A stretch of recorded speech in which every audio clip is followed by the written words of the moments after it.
আল্লাহর কাছে কাঁদতে থাকবেন, চোখের পানি জড়াইতে থাকবেন। কাঁদতে কাঁদতে দীর্ঘক্ষণ যাওয়ার পরে আল্লাহ পাক রব্বুল আলামিন বলবেন, বন্ধু আমার মাথা উঠান, মাথা উঠান, আপনি সুপারিশ করেন, আমি আপনার সুপারিশ কবুল করব। ও মুসলমান ইমানদার, আল্লাহ ডাক দিয়ে বলবেন, ইয়া মুহাম্মদ, হে আমার বন্ধু, আপনার উম্মতকে আমি কোরআনের আমানতের হিসাব নিব না। আমি আল্লাহ সিদ্ধান্ত গ্রহণ করলাম, আমি আপনার উম্মতের কাছ থেকে হিসাব নিব না। আমি আজকে আমানতের জিম্মাদারি, আমানতের হিসাবের জিম্মাদারি কোরআনকে দান করে দিলাম। বলেন না সুবহানাল্লাহ। কোরআনের কাছে অর্পণ করলাম, এর দায়িত্ব কোরআনের। কোরআন যাকে, যার বিরুদ্ধে, যার পক্ষে বলবে সে নাজাত পেয়ে যাবে, কোরআন যার বিপক্ষে বলবে সে ধরা খেয়ে যাবে। এটার শক্তি আমি আজকে জিম্মাদারি কোরআনের হাতে দিয়ে দিলাম। মুসলমান ইমানদার, পয়গম্বর আরবি বলেন, আল কুরআনু শাফিউন মুশাফফা ওয়া মাহিলুন মুসাদ্দাক মান জালাহু আমাহু কাদাহু ইলাল জান্নাহ ওয়া মান জালাহু খালফা যহরিহি সাকাতাহু ইলান নার। মুসলমান ইমানদার, পয়গম্বর আরবি বলেন, কোরআন এমন সুপারিশকারী, কোরআন তখন সুপারিশ করবে। পয়গম্বর বলেন, কোরআন এমন সুপারিশকারী যার সুপারিশ কবুল করা হবে। সুবহানাল্লাহ পড়েন। কোরআন এমন যোগ্যকারী যার যোগ্যের দাবি দাওয়াগুলো মেনে নেওয়া হবে। কোরআনের সুপারিশ আল্লাহ কবুল করবেন, মঞ্জুর করবেন। কোরআনকে আল্লাহ তাআলা দায়িত্ব দিয়ে দিবেন। ও মুসলমান ইমানদার, যারা দুনিয়ার ভিতরে কোরআনের সাথে সম্পর্ক করেছিল, কোরআনুল কারীম তেলাওয়াত করেছিল, কোরআন অনুযায়ী জীবন যাপন করেছিল, কোরআনের সাথে সামান্য সম্পর্ক যাদের হয়ে গিয়েছিল, কোরআন সেদিন আল্লাহর দরবারে সুপারিশ করবে, ওগো আল্লাহ, তোমার এই বান্দা আমি কোরআনের হক আদায় করেছিল। মুসলমান ইমানদার, কোরআনুল কারীমের কয়েকটা হক আছে। এক নাম্বার হক হলো কোরআন বিশুদ্ধ তেলাওয়াত শিক্ষা গ্রহণ করা, বিশুদ্ধ কোরআন তেলাওয়াত করা, এটা হলো এক নাম্বার হক। আরেকটা হক হলো কোরআন বুঝে বুঝে পড়া, আরেকটা হক হলো কোরআন অনুযায়ী আমল করা। এই হকগুলো আরো কয়েকটা হক আছে। এই হকগুলো যখন মানুষ পালন করবে, হকগুলো আদায় করবে, আল্লাহ পাক রব্বুল আলামিনের দরবারে কোরআন সুপারিশ করবেন, আল্লাহ ফয়সালা করবেন। আল্লাহ বলবেন, আমার বান্দার অনেক গুনাহ আছে, তাকে জাহান্নামে দিতে হবে। কোরআন বলবে, না না, তাকে জাহান্নামে দেওয়া যাবে না। কোরআন শোনার জন্য সে অনেক রাত যাপন করেছিল, আমি কোরআনকে তেলাওয়াত করেছিল, আমি কোরআন অনুযায়ী আমল করেছিল, তাকে জাহান্নামে দেওয়া যাবে না। পয়গম্বর আরবি বলেন, আল্লাহর সঙ্গে এরকম বাকবিতণ্ডায় লিপ্ত হয়ে যাবে। শেষমেশ আল্লাহ বলবেন, ঠিক আছে, যাও কোরআন যাও, আমি তোমার কথাই গ্রহণ করলাম, তোমার দাবিগুলো পূরণ করলাম, যাও যাও, তোমার সঙ্গে যাদের সম্পর্ক আছে, তোমার সঙ্গে যার সম্পর্ক হয়ে গেছে, তাদেরকে দেখে দেখে জান্নাতের ভিতরে পাঠিয়ে দাও। বলেন সুবহানাল্লাহ। আল্লাহর পয়গম্বর বলেন, মান জালাহু আমাহু কাদাহু ইলাল জান্নাহ। দুনিয়ার ভিতরে যারা কোরআনকে সামনে রাখবে, অর্থাৎ কোরআন অনুযায়ী আমল করবে, কোরআন অনুযায়ী বিচার ব্যবস্থা স্থাপন করবে, কোরআন অনুযায়ী নিজের ব্যক্তিগত জীবন পরিচালনা করবে, কোরআন অনুযায়ী তার পরিবারটাকে চালাবে, কোরআন অনুযায়ী তার সমাজটাকে চালাবে, কোরআন অনুযায়ী যারা রাষ্ট্রকে চালাবে, আল্লাহর পয়গম্বর বলেন, যারা কোরআনকে সামনে রাখবে, কোরআনের মতটাকে প্রাধান্য দিবে, কোরআনের মতটাকে গ্রহণ করবে, এই কোরআন কাল হাসরের ময়দানে বান্দাকে টেনে টেনে জান্নাতের দিকে নিয়ে যাবে। বলেন সুবহানাল্লাহ। ওমান জালাহু খালফা যহরিহি সাকাতাহু ইলান নার। পয়গম্বর আরবি বলেন, যারা কোরআনকে পিছনে রাখবে, অর্থাৎ নিজের ব্যক্তিগত মতকে প্রাধান্য দিয়ে কোরআনের মতকে খণ্ডন করবে, কোরআনের মতকে গ্রহণ করবে না। কোরআনে আল্লাহ তাআলা যেমন বিচার বিচারের কথা বলেছেন, এরকম বিচার না করে সে নিজের মন গড়া ভাবে বিচার করবে। কোরআনে যেভাবে আল্লাহ বলেছেন সেইভাবে না চলে নিজের মন গড়া অনুযায়ী চলবে, অর্থাৎ কোরআনকে পিছনে রাখবে। পয়গম্বর বলেন যারা কোরআনকে পিছনে রাখবে, এই কোরআন তাকে হাসরের ময়দানে টেনে টেনে জাহান্নামের দিকে নিয়ে যায়। বলেন না নাউযুবিল্লাহ। এই জন্য মুহতারাম হাজিরিন, এই কোরআন অনুযায়ী আমাদেরকে জীবনযাপন করতে হবে। কোরআন আমাদেরকে পড়া শিখতে হবে, তেলাওয়াত শিক্ষা গ্রহণ করতে হবে।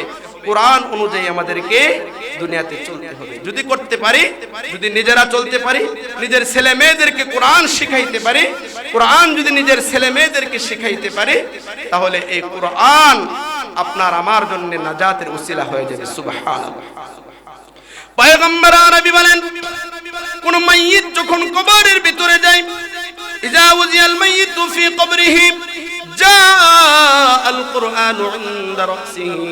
পয়গম্বর আরবি বলেন, মাইয়িত যখন কবরের ভিতরে যায়, এই মাইয়িত যদি দুনিয়ার ভিতরে কোরআনের সঙ্গে সম্পর্ক থাকে, কোরআনের সাথে সম্পর্ক স্থাপন করে থাকে, আল্লাহর পয়গম্বর বলেন মাইয়িতকে যখন কবরের ভিতরে শোয়া রাখা হবে, মানুষ যখন মাটি চাপা দিয়ে চলে যাইতে চাইবে, মানুষের জুতার খটখট আওয়াজ এখনো পর্যন্ত শোনা যাবে।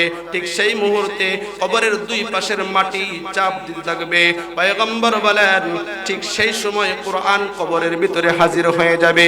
কবরের ভিতরে হাজির হয়ে মাইয়িতকে বলতে থাকবে, সান্ত্বনা দিতে থাকবে, বলতে থাকবে তুমি চিন্তা করিও না, দুনিয়ার ভিতরে কষ্ট করেছো, দুনিয়ার ভিতরে আমি কোরআনকে ধারণ করেছো, দুনিয়ার ভিতরে আমি কোরআন তেলাওয়াত করেছো, দুনিয়ার ভিতরে আমি কোরআনের সঙ্গে তোমার সম্পর্ক ছিল। ও আল্লাহর বান্দা, তুমি চিন্তা করিও না, যতক্ষণ পর্যন্ত আল্লাহর জান্নাতে তোমাকে পৌঁছাইতে না পারবো, ততক্ষণ পর্যন্ত আমি তোমার সঙ্গেই থাকবো। বলেন না সুবহানাল্লাহ। এই জন্য কোরআনের সাথে সম্পর্ক করা চাই। নিজেরাও কোরআন শিখবো এবং নিজের বাচ্চাদেরকে কোরআনুল কারীমের শিক্ষা দিব।